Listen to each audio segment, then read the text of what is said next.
ज्ञानेश्वरी वाचन भाग 12। आज श्री रामनवमी आहे। रामनवमी निमित्तानं थोडे धावपळ, जास्ती काम, दर्शन असं सगळं असून सुद्धा आज या ठिकाणी व्हिडिओ सुरू करतोय। माऊली ज्ञानेश्वर माऊली, ज्ञानराज माऊली तुकाराम, ज्ञानेश्वर माऊली, ज्ञानराज माऊली तुकाराम। आणि आज समर्थांचं स्मरण करूया, गोंदवलेकर महाराजांचं करूया आणि मग सुरू करूया। प्रभूंचं अर्थात स्मरण करूया। सगळ्यात आधी गणपतीचं वंदन करतो आणि प्रभू रामाचा जय जयकार करतो। देवमस्तकी धरावा, अवघा हल्लकल्लोळ करावा, हे समर्थ वचन आहे। राम मस्तकी धरावा, अवघा हल्लकल्लोळ करावा। जिथं रामाचा जन्म झाला त्या ठिकाणी मंदिर पाडण्यात आलं, त्या ठिकाणी सेवा करण्याची मला संधी मिळाली। यापेक्षा मोठं भाग्य काय, पण त्याहीपेक्षा मोठं भाग्य काय की प्रभूंच्या जन्मस्थानी पुन्हा प्रभू विराजमान झाले, हे आणखीन महत्त्वाचं।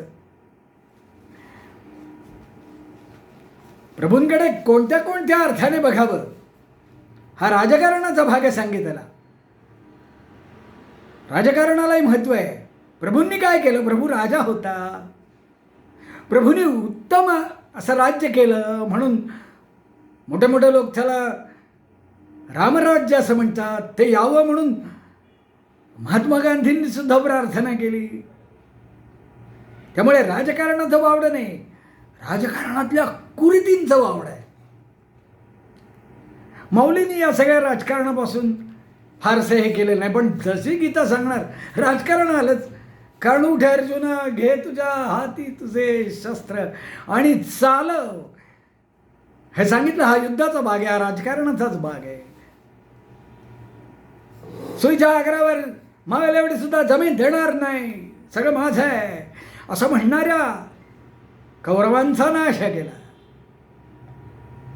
हे सगळं राजकारणाचा देखील भाग आहे। धर्म, राजकारण, समाजकारण सगळे एकमेकांच्यात अतिशय चांगली गुंफणूक जर झाली तर रामराज्य होईल।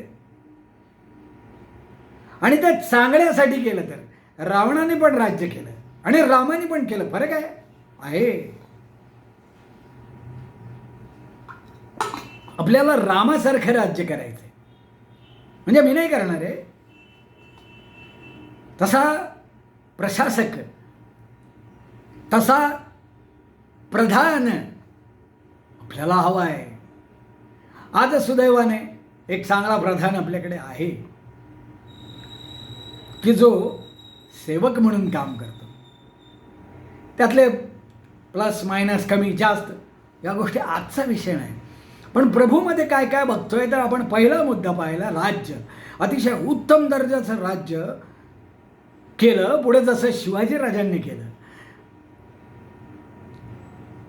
जसं चाणक्याने चंद्रगुप्ताने केलं, एक उत्तम राज्य प्रशासन ज्यामध्ये जनतेचं भलं आहे अशा पद्धतीचं राज्य केलं। हा एक पहिला मुद्दा। रामामध्ये आणखीन काय बघायचं तर रावणाचा नाश केला की जी कुवृत्ती आहे, म्हणजे एका दुष्ट राक्षस राजाचा नाश केला। आणि एवढंच नव्हे तर तो एका वृत्तीचा देखील नाश केला। त्यावेळेला विचार करायला लागेल। तर या निमित्तानं आज प्रथम पोस्ट केली आहे, यूट्यूबला पण केले, पोस्टमध्ये जरूर बघा। आज सर्वप्रथम घरी पूजन केलं। ती जी प्रतिमा आहे ती मला भारतीय जनता पक्षाच्या लोकांनी दिली, कारण मी कारसेवेला गेलो होतो, त्या प्रतिमेचं पूजन केलं। नंतर दुध्या मारुती सार्वजनिक गणेशोत्सव मंडळामध्ये गेलो, त्या ठिकाणी कार्यकर्त्यांनी हे दिलं, त्यांचे धन्यवाद। आणि त्यानंतर आपण वळूया तर सदावर्ते राम मंदिराकडे, ते अतिशय प्रसन्न असं राम मंदिर आहे. मी त्याचे फोटो नेहमी टाकत असतो, ते आपण बघत असता. तर त्या ठिकाणी अतिशय सुंदर कीर्तन झालं. अर्धी सुट्टी गेली आज. आणि आज या ठिकाणी आलो. या टोपीवर सुद्धा प्रभूचं नाव त्यांनी कोरलं आहे. त्यांचे खूप खूप धन्यवाद. तर रामासारखं राज्य करायचं आहे. रामासारखा नुसता राजा नाही आहे, त्या आदर्श पुरुष, आदर्श माणूस आपल्याला घडायचं आहे. आज मी एक पोस्ट अशी केली आहे की देव, देश, धर्म, कर्म हे सगळं हे एक चांगला माणूस बनण्यासाठी आपल्या धर्मात ते दिलं आहे, निर्विवादपणे दिलं आहे. आपल्या धर्मात काय दिलं आहे? देव, धर्म, कर्म हे सगळं एकत्र गुंफायचं आहे आणि एक चांगला माणूस बनायचा आहे. आणि माणसाकडून ईश्वराकडे वाटचाल करायची आणि शेवट अहम ब्रह्मास्मीपर्यंत पोचायचं आहे. माऊली, ही माणसाची प्रगती आहे, ती आपल्या धर्मात दिली आहे. अन्य धर्मातही दिली आहे, नाही असं नाही. जिथे हिंदू धर्माचं नाव निशाणी नाही तिथे सुद्धा उत्तम प्रशासन, उत्तम समृद्ध अवस्था असते आहे. असे अनेक देश आहेत. न्यूझीलंड आहे, फिनलंड आहे, कितीतरी आहे. त्यामुळे याचा अहंकार किंवा मक्तेदारी पण होऊ द्यायची नाही. आणि आत्मपरीक्षण करायचं की ज्या ठिकाणी एवढं मोठं उच्च तत्त्वज्ञान दिलं त्या आज आपल्या भारतामधली अवस्था, स्थिती काय आहे याचाही कुठेतरी विचार करायचा. तर हे झालं, थोडं अधिक वर्णन झालं. तर राजाराम हा आदर्श पुरुष होता. एकपत्नी व्रत पाळलं, वडिलांसाठी राज्यत्याग केला, भावासाठी जीव वाळून टाकला, पत्नीसाठी धावपळ केली, तिला सोडवून आणण्यासाठी धावपळ केली, आईसाठी एक सुपुत्र ठरला. अशा अनेक अंगाने त्याने आदर्श व्यक्तिमत्व कसं असावं. आणि हे एवढं नाही, त्याचा एक एक गुण तुम्ही वाल्मिकी व रामायणामध्ये जाऊन वाचा. आता ते वर्णन माझ्यासमोर नाही आहे आणि पाठ पण नाही आहे. पाठांतराची माझी जरा गडबडच आहे, त्यामुळेच तर वाचन करावं लागतं. नाही तर हे सगळं खरड्या भाषेत पाठ म्हणून दाखवलं असतं. आत्ता बोलतो आहे, वाचत नाही आहे, पण कारण जसे डोक्यात विचार आहेत तसं. तर रामाचा एक एक गुण म्हणजे काय? त्याचं सद्वर्तन, त्याचं दुसऱ्यांच्या प्रती असलेलं निस्वार्थ भावनेने काम करण्याची वृत्ती, आदर्श. तर असा आदर्श केवळ राजामध्ये शोधत बसलायत तुम्ही. त्यानेच सगळं करावं म्हणताय, शिवाजीने करावं म्हणताय, रामाने करावं म्हणताय, शिवाजी महाराज परत या म्हणताय. अहो पण तो जे राम आहे तो आपल्याला बनायचं आहे. मी आहे का? नाही, पण मी बनायचा प्रयत्न सारखा करतोय. हा आदर्श आपण घ्यायचा, त्याप्रमाणे चालायचं. आणि म्हणून ज्ञानेश्वरी वाचायची, म्हणून गीता वाचायचं. कारण गीता सांगत असताना भगवंतांनी ते सगळे आदर्श समोर ठेवलेत. आता बघा 62वा श्लोक. अहो अर्जुन्या पांती परिसणया योग्य होती, तीही कृपा करुणी संती अवधान द्यावे. तर आता अवधान कसं द्यायचं आहे या ज्ञानेश्वरीकडे, भगवद्गीतेकडे कसं अवधान द्यायचं, कसं लक्ष द्यायचं? तर अर्जुन हा अत्यंत एकनिष्ठ आवडीने, भगवंतांनी सांगितलं रथ मध्ये उभा कर, येईल पुढे वर्णन, मला थांबत आम्ही सांगतो ते. हां, आधी त्याने आपलं गांडीवम संसते हसतात, त्याने आपलं धनुष्य टाकून दिलं.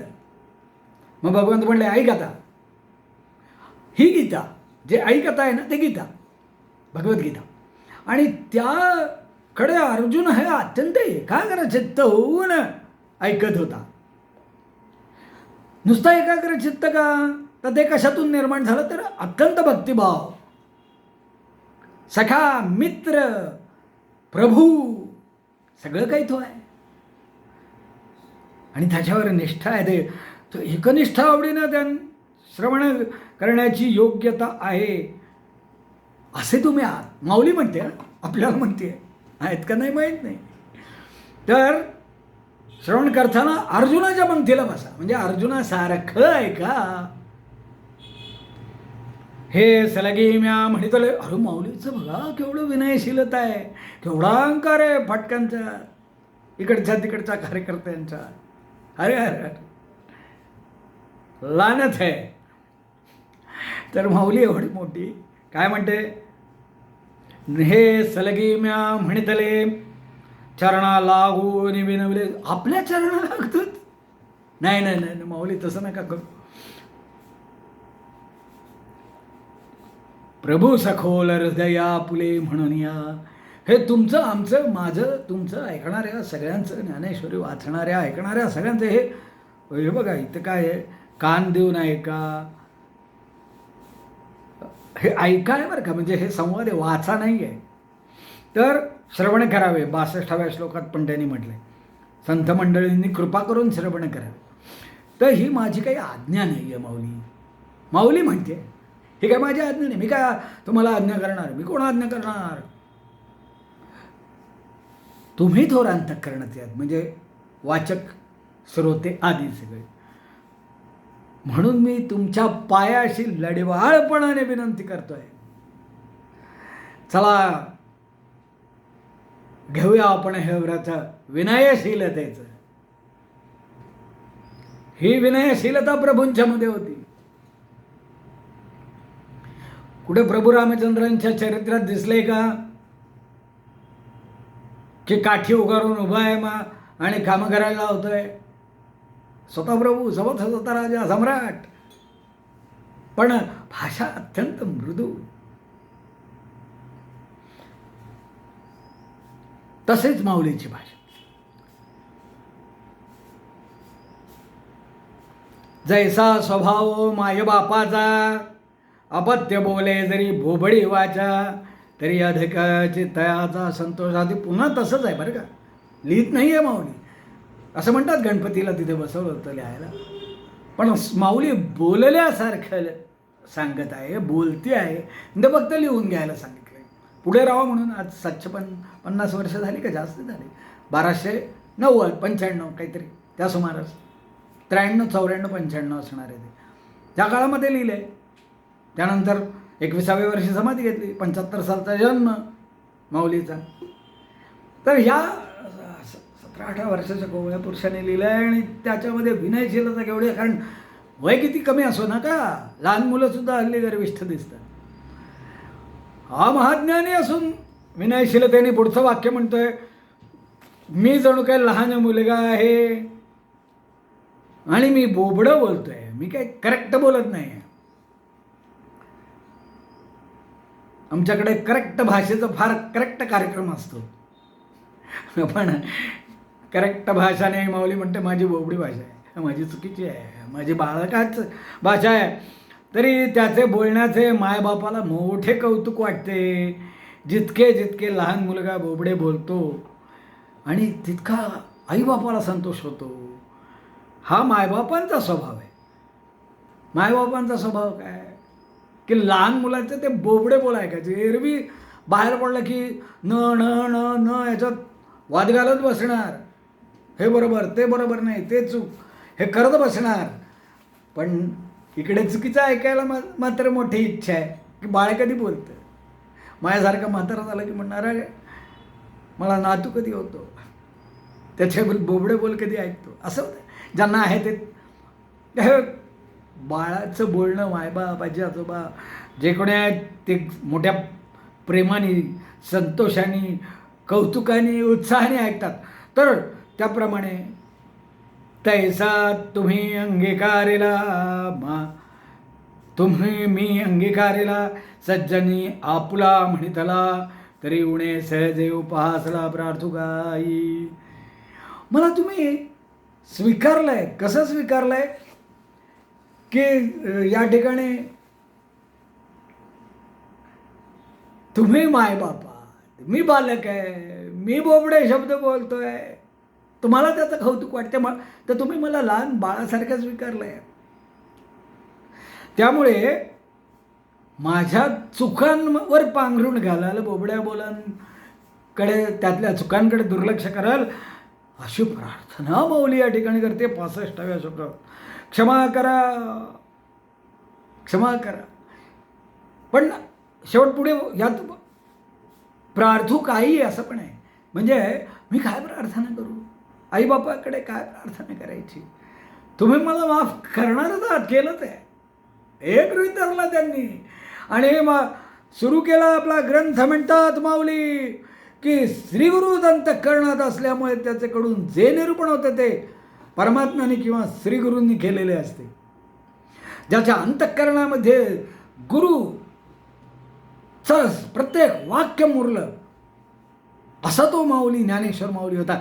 किती त्याने स्वतःकडे कमीपणा घेतला असला तरी देव माऊली आहे महाराजा. तिला परब्रह्माचं जाणीव निवृत्तीनाथांच्या मुळे झालेली आहे. आणि म्हणून माऊली म्हणाली, जय जय राम कृष्ण हरी, जय जय राम कृष्ण हरी, राजा राम कृष्ण हरी, जय जय राम कृष्ण हरी, जय जय राम कृष्ण हरी. प्रभू रामाच्या जन्मानिमित्त कीर्तन खूप छान छान झालेली आहे. मी काय कीर्तन करणार, माझ्या तर बोबड्याच्याही आणखी खाली बोबडे बोब. मग कशासाठी उद्योग, स्वतःला पॉलिश. आणि कोणी ऐकलं तर, आता मी असं पाहिलं की कोणी किती वाचलं, कोणी किती ऐकलं मला माहीत नाही, पण माझ्या हातून एवढी सेवा घडली की ज्यातून मानवता, उपनिषद आणि आता ज्ञानेश्वरी हे 3 शब्द माझ्या भोवतीच्या आसमंतामध्ये आले.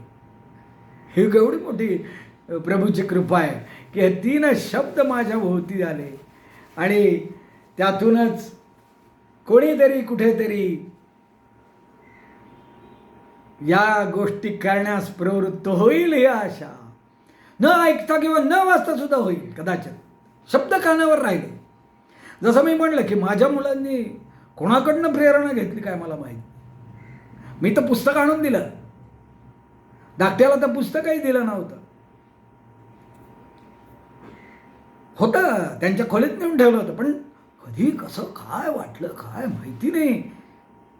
तसं आपल्या भोवती हे जर वातावरण असेल तर ठेवण्याचं कर्तव्य आपलं आहे. पुढे होणार काय हे कोणालाच माहीत. आणि ते माझ्या हातून घडलं. प्रभू रामचंद्रांच्या मूर्ती, जन्मस्थळाच्या मूर्तीसाठी संघर्ष करण्याचा आनंद लाभला.